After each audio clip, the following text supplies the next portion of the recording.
வேதாகமத்திலே 1 தீமோத்தேயு 5ஆம் அதிகாரம் 24ஆம் வசனம் இவ்விதமாய் சொல்கிறது, சிலருடைய பாவங்கள் வெளியரங்கமாகி நியாய தீர்ப்புக்கு முந்திக் கொள்ளும், சிலருடைய பாவமோ நியாய தீர்ப்பு வரைக்கும் பின்தொடரும். யார் யார் தங்கள் குற்றத்தை உணர்ந்து வெளியரங்கமாக்கின்றால் அறிக்கை செய்கிறார்களோ அவருடைய பாவம் நியாயம் தீர்க்கப்பட மாட்டாதே. ஆகையால் அன்பார்களே, நம்முடைய குற்றங்களை உணர்ந்து அறிக்கை செய்வோம் என்றால் நாம் நமக்கு வைத்திருக்கிற ஆசீர்வாதத்தை பெற முடியும். மூன்றாவது ஒரு சகோதரியை சுட்டி காண்பிக்க விரும்புகிறேன். ராகேல். ஆதியாகம புஸ்தகம் 31ஆம் அதிகாரம் 30ஆம் வசனத்தில் இந்த சரித்திர சம்பவங்கள் நமக்கு தெரியும். யாக்கோபுடைய மனைவி ராகேல், யாக்கோபு சுமார் ஒரு 20 ஆண்டுகளுக்கு மேலாக மாமனார் வீட்டில் ஆடுகளை மேய்த்து கொண்டு பின்பு அங்கே சின்ன சின்ன மன வருத்தங்கள் வந்தபோது அவன் தன் தகப்பன் ஈசாக்கு இருந்த தேசத்திற்கு புறப்பட்டு வர ஆயத்தமாகிறான். லாபான் தன் ஆடுகளை மயிர் கத்தரிக்க செல்லுகையில் யாக்கோபு தன்னுடைய மனைவிகள், பிள்ளைகள், ஆடு மாடு மிருக ஜீவன்களோடு அவன் பெத்லெகேமுக்கு புறப்பட்டு வருகிறான். புறப்பட்டு வருகையில் அவனுடைய மனைவியாகிய ராகேல் தன் தகப்பனுடைய விக்கிரகங்களை எடுத்து கொண்டு வந்தாள் என்று சொல்லப்பட்டிருக்கிறது. 30ஆம் அதிகாரம் 19ஆம் வசனத்திலே ராகேல் தன் தகப்பனுடைய சொரூபங்களை திருடி கொண்டாள், எடுத்துக்கொண்டாள் என்பதை விட she had stolen the god of his father. தன் தகப்பனுடைய தேவர்களை, அது கோல்டன் இமேஜஸ்களாகவே இருந்திருக்க வேண்டும், அவைகளை அவள் திருடி கொண்டு வந்தாள். இப்பொழுது லாபான் யாக்கோபு தன்னை விட்டு போய்விட்டான் என்று கேள்விப்பட்டு யாக்கோபை பின்தொடர்ந்து வருகிறான். வரக்கூடிய நிலையில் ஆண்டவர் அவனோடு பேசுகிறார். யாக்கோபுக்கு தீங்கு செய்ய அனுமதிக்கவில்லை.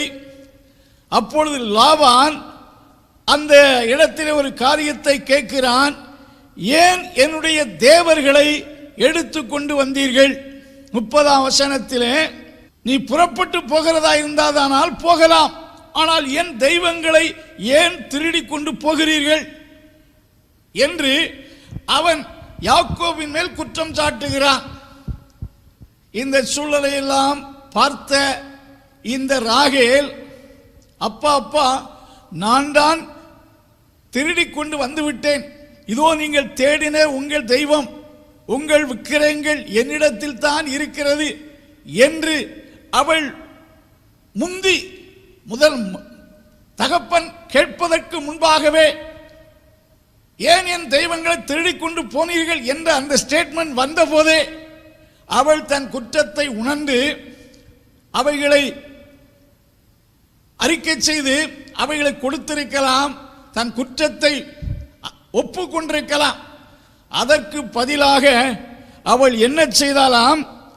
நீங்கள் 34ஆம் வசனத்தில் வாசிக்கும் போது அவள் ஒரு பொய்யை சொல்லி தான் இருந்த ஒட்டகத்தின் கீழ், அதாவது ஒட்டகத்தின் முதுகிலே அவள் போட்டிருந்த மெத்தையின் கீழ் அவைகளை மறைத்து வைத்து தகப்பனிடத்தில் பொய்யை சொன்னாள் என்று சொல்லப்பட்டிருக்கிறது. தன் குற்றத்தை அவள் அங்கே மறைத்தாள். இதனாலே அவளுக்கு என்ன சம்பவித்தது என்று சொன்னால், ஆண்டவர் அவளுக்கு வைத்திருந்த அநேக ஆசீர்வாதத்தை அவள் இழந்து போனாள். தன்னுடைய 2வது மகன் யோசேப்பை பெறுகையிலே இன்னும் ஒரு மகனை எனக்கு தருவார் என்று சொல்லி அவனுக்கு யோசேப் என்று பெயரிட்டாள். அப்படி என்றால் தேவன் கொடுத்த 2வது மகன் பெஞ்சமீனை பெற்று அந்த பெஞ்சமீன் வளர்ந்து வருவதை அவள் கண்கள் பார்க்கும் சிலாக்கியம் அவளுக்கு இல்லை.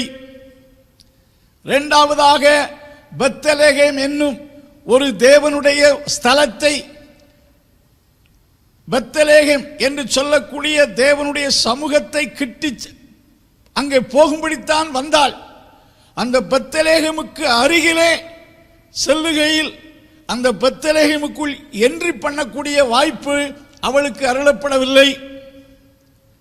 தன் மாமனாகிய ஈசாக்கை நேருக்கு நேராய் பார்க்க எவ்வளவு நாளாய் ஆசையாயிருந்தாள். யாக்கோபுடைய அப்பா ஈசாக்கு ஒரு பக்தி உள்ளவன், தேவ மனிதன். அவனை பார்க்கும்படி எத்தனை நாட்கள் ஆசையாயிருந்தாலும் அவள் தன் மாமனாரை பார்க்கும் சிலாக்கியத்தை இழந்தாள். எல்லாவற்றுக்கும் மேலாக அவள் பெற்ற அவள் குமாரன் ஜோசப் எகிப்திலே கவர்னராகி பார்வோனுக்கு அதிகாரியாகி சகல ஜனங்களை ஆண்டு கொண்டிருந்த அந்த அருமையான வாய்ப்பையும் அவள் பார்க்கும் வாய்ப்பை இழந்து போனாள். அன்பானுள்ளே, இவைகளெல்லாம் தங்கள் குற்றங்களை மறைத்தவர்களுக்கு வந்த ஆசீர்வாத குறைவுகள். ஒன்றை சொல்லுகிறேன், நம்முடைய குற்றங்களை மனிதர்களுக்கு முன்பாக அறிக்கை செய்ய வேண்டிய அவசியம் இல்லை. தேவனுக்கு எல்லாம் தெரியும். பட் தேவனுக்கு முன்பாக நம்மை தாழ்த்தி நம் குறைகளை மன்னிக்கும்படி அறிக்கை செய்வோம் என்றால் கர்த்தர் நமக்கு இரக்கம் செய்வார்.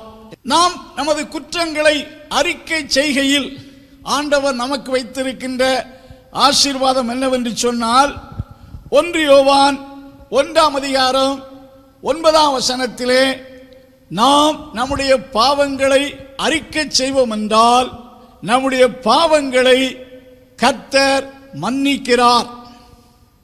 யாருடைய பாவத்தை மன்னிக்கிறார் என்றால், யார் யார் தங்கள் குற்றங்களை உணர்ந்து தேவனிடத்தில் இயேசு கிறிஸ்துவிடத்தில் அறிக்கை செய்கிறார்களோ அவர்கள் பாவங்களை மன்னிக்கிறார். அதான் தேவனிடத்திலிருந்து கிடைக்கக்கூடிய இரக்கத்தின் பலன். இரண்டாவது அந்த வார்த்தை சொல்லுகிறது, அவர்களை தேவன் சுத்திகரிக்கிறார். தன் பாவத்தை உணர்ந்து அறிக்கை செய்கிற மனுஷனுடைய பாவங்கள் எவ்வளவு பெரிதாயிருந்தாலும் கர்த்தர் அதை மன்னிக்கிறார். நம்முடைய பாவங்களை மன்னிக்கிறார். லூக்கா சுவிசேஷம் 18 தேவாலயத்தில் சென்ற மனிதன் தன் மார்பை அடித்து தன்னை பாவி என்று அறிக்கை செய்கையில் அவன் நீதிமானாக்கப்பட்டான். அன்பானுள்ளே, தேவனால் நம்முடைய பாவத்தை மன்னிக்கவும் நம்மை நீதிமானாக்கவும் அவரால் முடியும். இரண்டாவதாக அதே வசனம் சொல்லுகிறது, நம்முடைய பாவங்களை அறிக்கை செய்யும் போது தேவன் நமக்கு என்ன செய்கிறார் என்றால், 1 யோவான் 1:9 நம்முடைய பாவங்களை நாம் அறிக்கையிட்டால் நமக்கு நம் பாவங்களை மன்னிக்கிறார். கர்த்தர் அறிக்கை செய்கிறவருடைய பாவங்களை மன்னிக்கிறார். இரண்டாவது சொல்லப்பட்டிருக்கிறது, நம்மை சுத்திகரிக்கிறார். நம்முடைய பாவங்களை அறிக்கை செய்யும் போது பாவங்களை மன்னித்து நம்மை சுத்திகரித்து பாவத்துக்கு வர வேண்டிய தண்டனையிலிருந்து விடுதலையாக்கி நம்மை ஆசீர்வதிக்கிறார், நம்மை சந்தோஷப்படுத்துகிறார். இந்த உன்னதமான கிருபையின் ஆசீர்வாதத்தை பெற்றுக்கொள்ள இன்று கர்த்தரிடத்தில் திரும்புங்கள். அன்றைக்கு கெட்ட குமாரன் தன்னுடைய ஆஸ்தியெல்லாம் துன்மார்க்கமாய் செலவு செய்து தன் தகப்பனிடத்தில் வந்து, தேவரீர் உமக்கு விரோதமாகவும் பரத்துக்கு விரோதமாகவும் பாவம் செய்தேன் என்று அறிக்கை செய்வேன் என்று தீர்மானித்து வந்து அறிக்கை செய்த போது அவன் ஏற்றுக்கொள்ளப்பட்டு அவனுக்கு அநேக வெகுமதிகளை கொடுத்து அவனை தன் பிள்ளையாக ஏற்றுக்கொண்டு ஆசீர்வதித்தது போல தேவன் நம் வாழ்வை சிறப்பிக்கவும் ஆசீர்வதிக்கவும் ஆயத்தமாயிருக்கிறார். இந்த ராத்திரி வேளையிலே அப்படிப்பட்ட இரக்கத்தின் ஆசீர்வாதங்களை பெற்றுக்கொள்ள இயேசு கிறிஸ்துவிடத்தில் நம் பாவத்தை அறிக்கை செய்து அவைகளை விட்டு விடுவோம். கர்த்தர் தம்முடைய இரக்கத்தை நமக்கு கட்டளையிடுவாராக.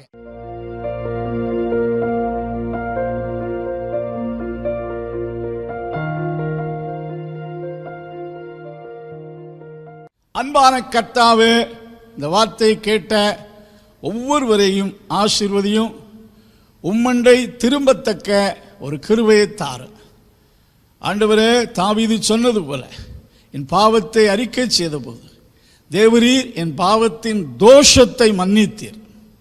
பாவத்தினால் வந்த தோஷங்கள், வியாதிகள், சமாதான கேடுகள் எல்லாவற்றையும் நீக்கினீர் என்று சொல்லுகிறார். இந்த ராத்திரி வேளையிலும் இந்த வசனத்தை கேட்ட ஒவ்வொருவருக்கும் கர்த்தருடைய ஆவியானவர் உதவி செய்யும். ரட்சிப்புக்கு ஏதுவான கிருபையை கட்டளையிடும். வசனத்தை கேட்ட யாவர் மேலும் தேவனுடைய கிருபை உண்டாவதாக.